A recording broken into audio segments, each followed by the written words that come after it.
If you are new to the channel, then subscribe the channel and press the bell icon for further notification. Okay student, welcome you all to this new lecture in GATE electrical machine series. So today again we will be solving 5 questions starting from question number 11 to question number 15. Okay, then let's try to solve these questions. So in question number 11, what they are asking, a DC shunt motor is running at 1200 rpm which is excited to 220 volt DC, neglecting losses and saturation. The speed of the motor when it is connected to 175 DC voltage. Okay, so you see your speed formula, that is EB1 by EB2, where back EMF is directly proportional to you, that is 5Z NP by 60A. So Z and P, these are all constant, ZP 60A. So it is 51A1 by 520. So for speed we generally use this formula. For torque we use that torque into phi I, direct proportional. T is proportional to phi into I, and EB is proportional to phi into N. So these things we separately do. Torque for this, for torque this one, for speed we use this. Now in this question you see, if they ask you to neglect loss and saturation, you think that your back EMF is equal to your voltage, that is directly proportional to V1 V2. You can also think of EB1 is EB2 is almost equal to V1 by V2, because losses are neglecting, that means you are neglecting armature resistance of this. Okay, what is your, because it is shunt motor, so shunt motor is this type of format. So this field is directly proportional to what voltage you are giving. So your phi1 phi2 is also equal to V1 by V2. So if I write V1 V2, this one also V1 V2, then this cancel, your N1 becomes N2. So your speed remains same, that is 1200 rpm in case of DC shunt motor. So you can say it is, your speed doesn't change if you are changing your supply voltage also, because you see from this relation V1 V2 is directly proportional to V1 EV2, and this phi1 phi2 is also proportional to V1 V2. So these two cancel out. I write V1 V2 here, I write V1 V2 here, finally you will get this one. Here why I have written EV almost equal to V1, because they are asking to neglect the losses and saturation. Now if you come to question number 12, the compensating winding in a DC machine, where it is located on the pole shoes. So obviously on commutating poles, on armature slots, A, B is gone, so C and D. So pole shoes for avoiding the flashover in the commutator surface, at the commutator surface, or to avoid the sparking at the brush. Both you can say, I think that both are looking good, but mainly it is done for keeping the brushes at the MNA, so that while commutations it passes through that zero voltage, so that flashover doesn't take place in the commutator surface. So that is basically done, and one of these effect can be side effect can be that that sparking on the brushes, but this is not the alone. There may be other loose connections in the brushes due to which the sparking is continuously there in the commutation. So this is byproduct. The actual answer will be this one, because it is trying to avoid that shifting of MNA, that is the brushes should transfer through zero voltage line. So that's why no flashover. So this is flashover. So that's why option C is the more correct than your option D. So that's why option C is the answer. Option D has many other reasons also, but option C is only this for this purpose. For to avoid sparking we do other things also. Next, for 13, a 240 volt DC series motor takes 40 ampere when it's connected to rated output of this much. Its resistance is this, the value of the resistance that must be ordered to obtain rated torque at this much. So what is the rated torque? First we have to find it out. They have given rated output. This means we think that this is also rated, and at this speed the torque is also rated. So let us calculate the torque in this case. So what is EB in this case? Because it is 3.3 ampere, so it will be 240 minus 0.3, so it is 228 volt. Okay, so to know, speed, you want to find torque, so you have only this formula. Torque is equal to omega equal to EB into I, that is mechanical power equal to electrical power. If you have speed, you need to find torque, then you have only this formula. So my speed is, what is the speed? 1500 revolution per minute. So it is radian, that is radian per second, into torque I don't know. EB is 228 and IA is also given 40. So if you calculate your rated torque, this is your rated, that is 58.06 Newton meter. So you want to find this much rated torque at this speed now. So now again you need 58.06, but this time you need, again I can use T into omega, another one should be equal to EB into IA. Now with this rated torque, your speed should be 1000 ampere. Now what should be into EB into IA? That I don't know. So to calculate that one, again EB and speed, because I know two different speed, we have a relation between EB and speed. This is given 2 to 8. I don't know the EB2, second case, this one, suppose it is second case, and this is rated. And this was the first case. And phi 1, phi 2, in case of series motor, it is directly connected to I1 by I2. So 40 by I2 into speed. Speed is, that is 5 by 1500 divided by 1000. So if you can find, you will find your AB2 is equal to 3.88.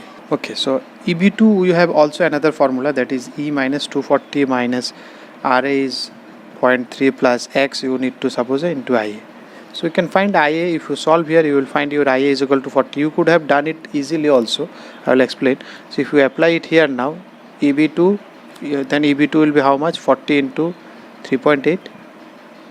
So you can apply this one now, 40 into 3.8, and all this formula you put 240 minus 0.3 plus X plus into 40. So if you calculate, you will find your X is equal to 1.9 ohm. That is your option D. You could also do it in this way, because your rated torque is, because it is series motor, so it is directly proportional to IA square, because phi into IA, so phi is also proportional to IA, so IA square, because it is fixed. In both this condition, torque is fixed, it should be rated, that means your IA1 should be equal to IA2. So you know directly it is 40 without solving this one also. Once you know 40, you can directly calculate using these two. You find EB2, then you apply this one.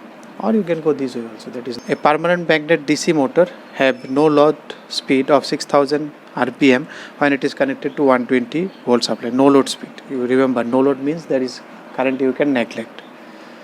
That means EB will be equal to directly 120. The armature resistance is 2.5 ohm and the other losses may be neglected. The speed of the motor with the supply voltage 60, developing a torque, this one. Okay. So your no load speed is given. So that is, because in case of no load, your E will be 1 is equal to V1 because of no load. So EV1 is directly given how much? 120.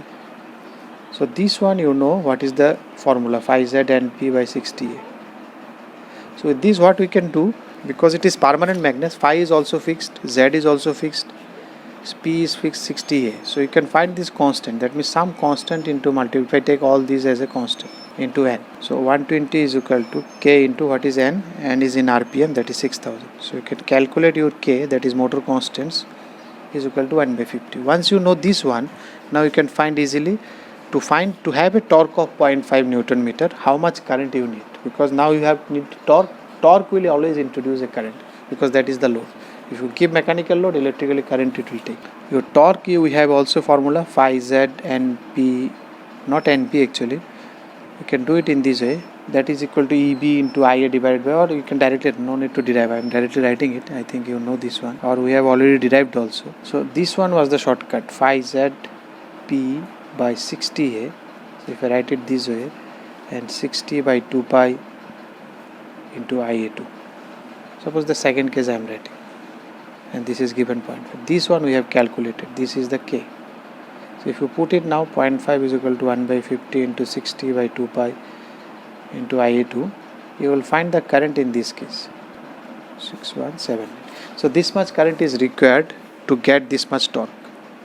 Once you got this much current is required, then you can easily find the back EMF. Once you know back EMF, with that EB, because EB and speed has a relation, you can apply this one. So your EB2 will be equal to, now you are applying 60 volt to this torque, you are applying 60 volt minus 2.6179 into 2.5, your armature resistance. So if you do this one, you will get 53.46. So now you can apply EB1 by EB2 is equal to phi 1 N1 by phi 2 N2, which implies your EB1 is equal to 120, EB2 is equal to 53.46 is equal to phi 1. What is the phi 1? Because it is permanent magnet, so this is fixed, constant. So this will automatically goes out. Your N1 is 6000, you need to find your N2. So if you find this one, you will get the answer is 2673 RPM. That is your option B. Now if you come to the 15, in case of an armature cold separately excited DC motor drive with a closed loop speed control, the inner current loop is useful because, so there is a current loop, inner current loop. So from the basic control and understanding also you know why there is a inner current loop is there, limits the speed of this motor to a safe value. So to maintain that speed, you have closed loop speed control, means what? It will take some output is here speed, and it will give feedback as a input so that the speed can be controlled. So that is done by using that closed loop only. So no need for this one inner current loop. First one. Second, help the improving drive energy efficiency. You can already see this because you are adding more and more loops. That means efficiency will reduce. That's nothing. More and more instrument will be added. So that's not for that purpose. And it reduces the steady state error. To reduce steady state error in case of closed loop, you need controller, PIPD controller, PI controller. So that's why you can see. So that inner current loop is basically to limit the peak. So if you eliminate all this, you have only this option, limit the peak current of the motor to permissible value. And this makes sense also, because if you are increasing the torque, then your current will go on increasing, even if you are controlling your speed also, because current is directly related to torque. So if you are loading more and more current will draw. So that's why to maintain that speed, it can take more current, but that inner current loop will restrict it to draw more current. So that will limits the peak current to the motor for a permissible value, because you are controlling speed, not torque. So your torque may increase, which may increase your current also. For that one, additional inner current loop is given, so that your current can also be restricted to some range. So that's why 15 is C. If you like the video, then press the like button and please give your valuable comments in the comment section.